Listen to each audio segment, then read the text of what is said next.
Assalamualaikum warahmatullahi wabarakatuh. Selamat siang dan salam sejahtera buat kita semua.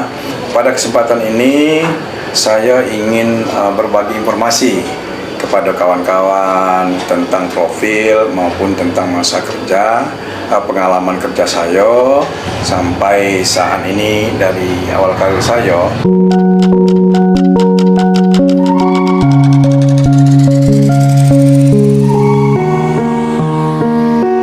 Saya lahir di Rantau Panjang, Tabir, yang orang tua saya memang asli dari Rantau Panjang, Tabir.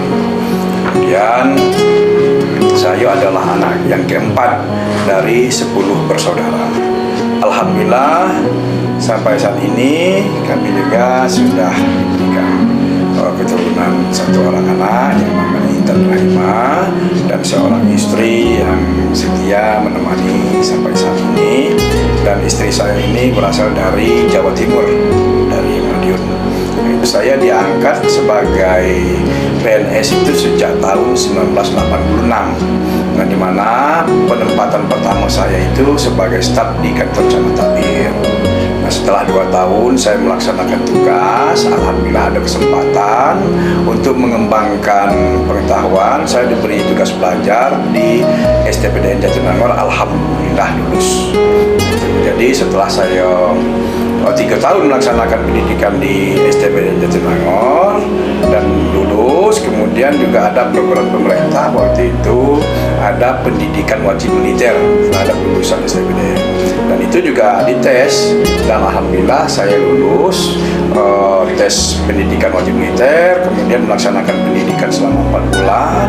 Terus waktu itu dilantik oleh Presiden Soeharto sebagai perwira remaja dengan pangkat Letnan 2 pada tahun 1994. Nah, setelah itu pemerintah menugaskan kami sebagai perwira pertama di Korem Madiun. Jadi mulai dari Korem sampai ke Kodim, bahkan juga sudah pernah juga melaksanakan tugas sebagai pejabat dan ramil di Madiun. Alhamdulillah tugas sebagai perwira militer sudah kami laksanakan selama 2 tahun. Kemudian kami dikembalikan lagi ke sipil. Nah, pada waktu itu pemerintah menempatkan seluruh alumni STPDN itu sebagai lurah. Jadi pertama kali kami menjabat di jabatan sipil itu adalah Lurah Sungai Pinang. Nah, itu di Kabupaten Bungo tahun 95 ya, sampai dengan 97. Alhamdulillah. Nah, kemudian kami juga waktu itu, setelah itu kami mendapatkan kesempatan tugas belajar untuk melanjutkan S1. Nah, kebetulan waktu itu STPDN masih D3, kemudian dilanjutkan S1 ke USU Medan. Wah, USU Medan di urusan administrasi negara, di Sipol USU Medan. Alhamdulillah juga 2 tahun melaksanakan pendidikan selesai, kemudian kembali lagi ke Jambi dan ditempatkan lagi di Bungo. Nah, pada tahun 2000 kami di Bungo, tahun 98 sudah di Bungo, ditempatkan di kantor Bupati Bungo di TU. Kemudian pada tahun 2000 kami ditempatkan sebagai camat Tanah Tumbuh. Nah, beberapa lama kemudian camat Tumbuh, pada situ masih ada gejolak-gejolak di masyarakat, tapi alhamdulillah bisa diatasi semua. Dan pada tahun 2021 ya, kami pindah ke Serolangun karena waktu itu sudah ada pemekaran Sarko, Serolangun Bangko, kemudian Serolangun sudah jadi kabupaten sendiri. Kami pindah ke Serolangun dan kami ditempatkan di kantor bupati di bagian kepegawaian waktu itu. Nah, beberapa tahun kemudian kami juga ditempatkan sebagai camat di Air Hitam. Nah, di Camat Sungai Hitam, beberapa tahun kemudian alhamdulillah sudah bisa melaksanakan tugas sebagai camat. Terus kami ditarik lagi ke kantor bupati Serolangun, dan waktu itu saya berniat pindah ke Merangin. Makanya pada tahun 2007 saya pindah dari Serolangun ke Merangin. Dan di Merangin waktu itu saya dipercaya yang pertama di bagian pemerintahan. Terus pada tahun 2008 saya dipercaya menjadi camat Margo Tabir. setahun saya menjadi camat Margotabir, terus saya melaksanakan camat saya pindah lagi ke camat Tabir Selatan. Pada waktu itu adalah sedang melaksanakan MTQ 3 kabupaten. Alhamdulillah ya, pelaksanaan MTQ juga berjalan lancar. Kemudian tugas-tugas lain sebagai di pemerintahan maupun pembangunan dan kemasyarakatan berjalan lancar. Sampai tahun 2011 saya ditarik lagi dari camat Tabir Selatan ke Kabak di pemerintahan. Nah, Kabak pemerintahan waktu itu zaman Pak Halim. Nah, kemudian 2 tahun saya di pemerintahan. Pada 2013 itu saya kebetulan waktu itu adalah saat pilkada, saya ditawarkan oleh tokoh Merangin yang bernama Handayani untuk mendampingi beliau sebagai calon wakil bupati. Alhamdulillah kami ditetapkan oleh KPU sebagai calon wakil bupati berpasangan dengan Handayani untuk bupati 2013-2014. Namun Tuhan belum berkehendak kita jadi waktu itu yang jadi adalah Pak Al Haris. Jadi kita belum diberi kesempatan untuk jadi wakil bupati. Namun demikian, kita setelah pemilihan itu kita dipercaya untuk menduduki jabatan sebagai staf ahli bupati di bidang kemasyarakatan tahun 2013. Nah, setelah itu setahun kemudian kami dipercaya oleh Pak Bupati untuk menduduki jabatan kepala dinas, yaitu kepala dinas perhubungan. 2 tahun kami melaksanakan tugas kepala perhubungan. Kemudian pada tahun 2015 kita dipindahkan lagi menjadi kepala dinas pendapatan daerah. Jadi cukup banyak, cukup liku-liku yang sudah kita laksanakan sebagai pejabat di lapangan maupun pejabat di kabupaten. Dan kemudian pada terakhir kami dari Dinas Pendapatan Daerah tahun 2017 kemudian dipercaya menjadi Kadis Dukcapil. Nah, di Kadis Dukcapil juga kami telah melaksanakan banyak pelayanan kepada masyarakat.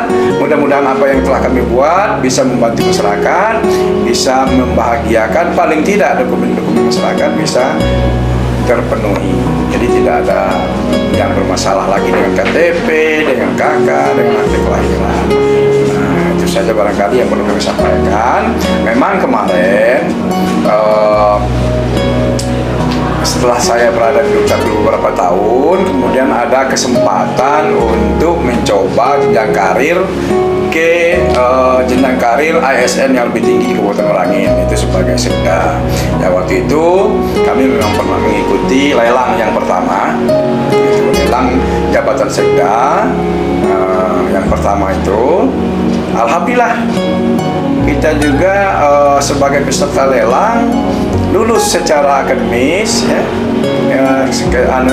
Kemudian juga hasil psikotesnya juga lulus, secara akademis juga lulus. Cuman waktu itu peserta lelangnya 4, kemudian yang lulus cuma 2. Nah, itu saya dengan Bapak Jarman. Yang 2-nya tidak lulus sehingga tidak memenuhi syarat untuk dilanjutkan lelangnya, batal.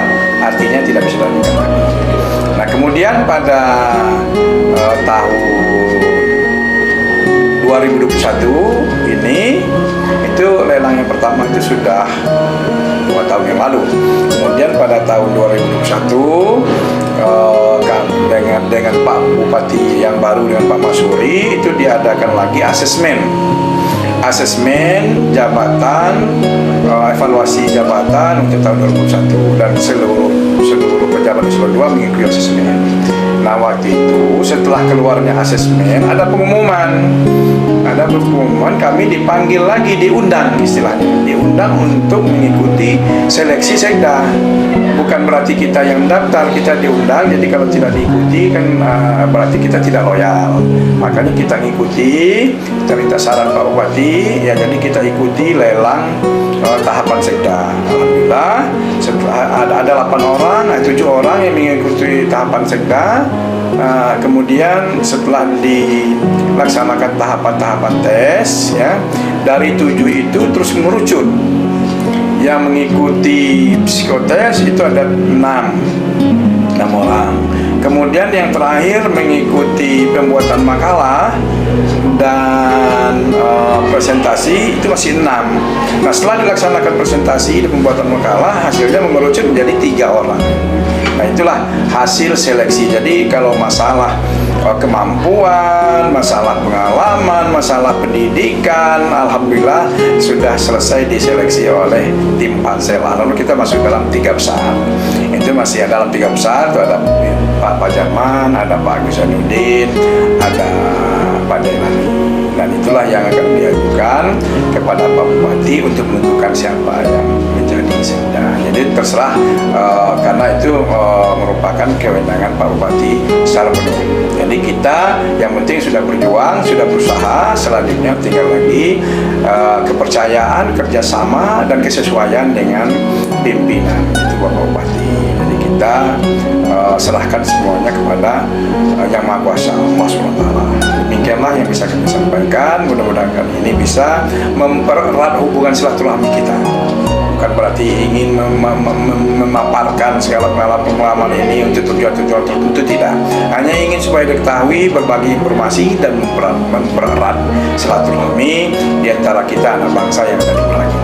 Demikian, terima kasih. Wabillahi taufiq wal hidayah. Assalamualaikum warahmatullahi wabarakatuh.